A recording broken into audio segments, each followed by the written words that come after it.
Pemirsa, usai rumahnya dijarah oleh perusuh, Menteri Keuangan Sri Mulyani curhat di Instagramnya. Ia merasa kehilangan karena lukisan bunga miliknya diambil oleh penjara.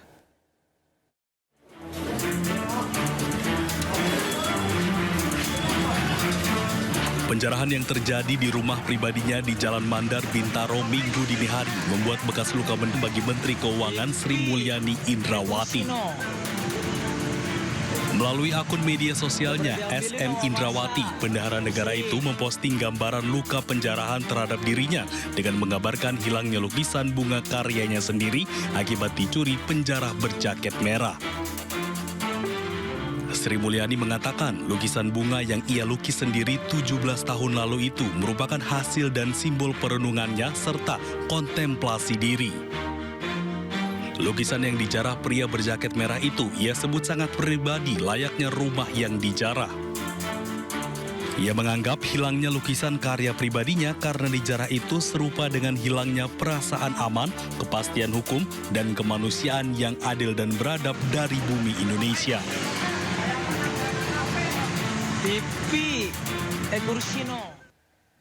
Penasihat hukum keluarga almarhum Arya Darupangayunan menyerahkan surat permohonan untuk rapat dengar pendapat ke Komisi 3 DPR RI.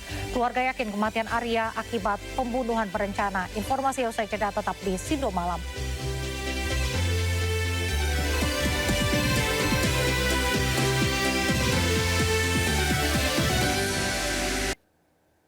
Ketua Indonesia Police Watch atau IPW Sugeng Santoso mengapresiasi langkah Polri dan TNI yang mengambil tindakan tegas untuk menjaga situasi keamanan dan ketertiban masyarakat setelah terjadinya sejumlah kerusuhan di beberapa daerah.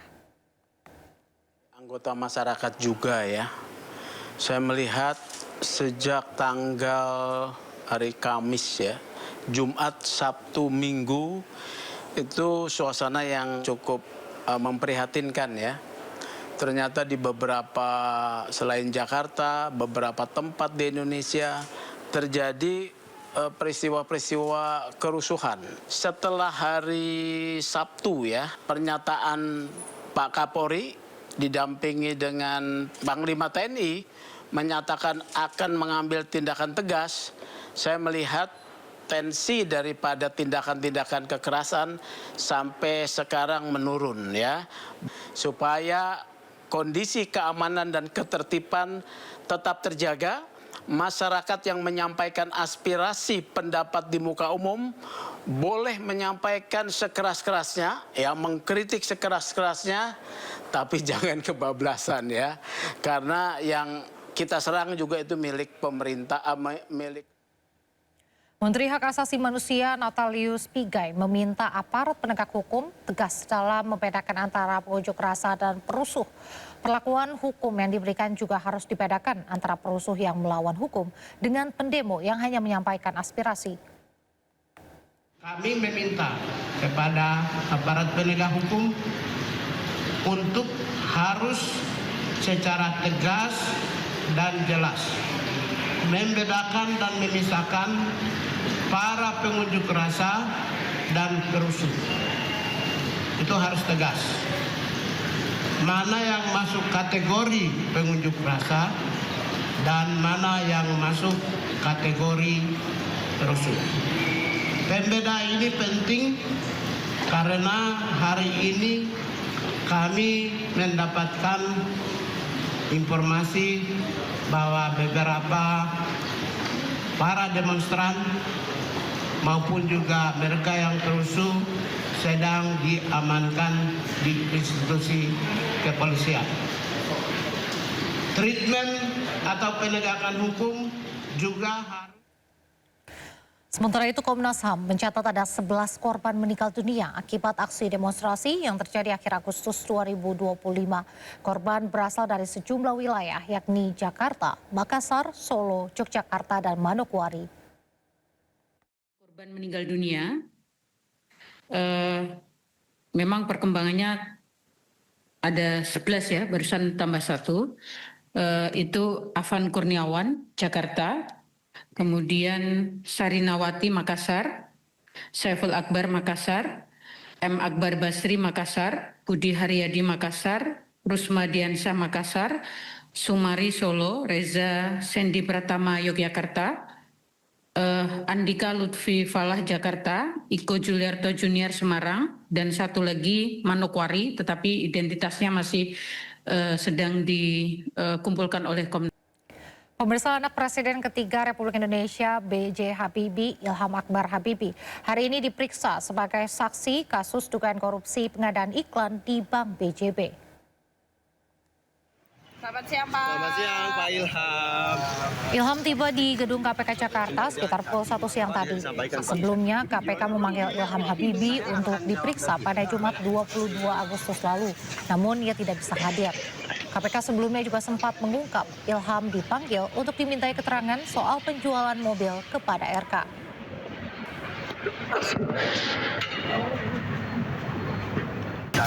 Pak, bisa disampaikan Pak? DJB? Itu aja ya Pak, tahu yang lain. Saya kira nanti dijawab kalau sudah keluar. Pak, yang soal bagaimana yang baik kita tentunya kalau dipanggil kita harus. Soal imersi yang diamankan. Saya ini spekulasi saja. Kita lihat nanti. Itu katanya atas nama Pak B.J. Habibie.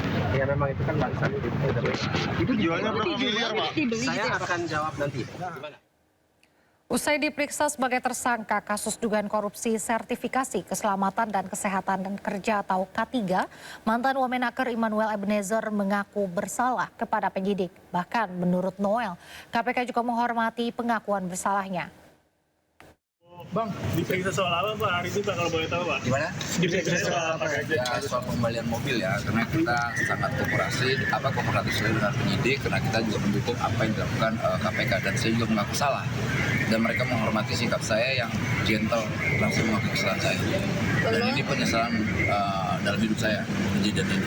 Bang, ini kan katanya dibilangnya gentle, kok di rumahnya ada handphone di atas plafon tuh ceritanya gimana Bang Noel? Membantu saya. Oh, bukan handphone Bang Noel. Bukan. Terus kalau mobil yang suruh ngumpetin siapa Bang Habis Mokete? Enggak kita umpetin. Kita akan kembalikan. Ya wajar ya, anak-anak saya pada angkutan. Bang Noel tadi tanya apa aja Bang? Tadi tanya itu apa aja pemeriksaan? dapat duit berapa aja dari Sebelumnya KPK menyita kendaraan dalam kasus korupsi sertifikasi K3 di Kementerian Ketenagakerjaan. Penyidik saat ini masih menelusuri 3 mobil mewah milik ex-Wamenaker Immanuel Ebenezer yang diduga disembunyikan usai dirinya terkena operasi tangkap tangan KPK. KPK juga menemukan handphone yang disembunyikan di atap rumah. Satu unit mobil yang disita penyidik KPK kini terparkir di halaman gedung KPK Jakarta. KPK mengungkap mobil ini merupakan milik salah satu pejabat di Kementerian Ketenagakerjaan dan diduga berasal dari hasil pemerasan dalam penerbitan sertifikasi K3 yang tengah diusut KPK. Selama proses pengusutan kasus ini sudah ada 24 kendaraan yang disita KPK. Penyidik masih menelusuri 3 mobil mewah milik ex-Wamenaker Immanuel Ebenezer.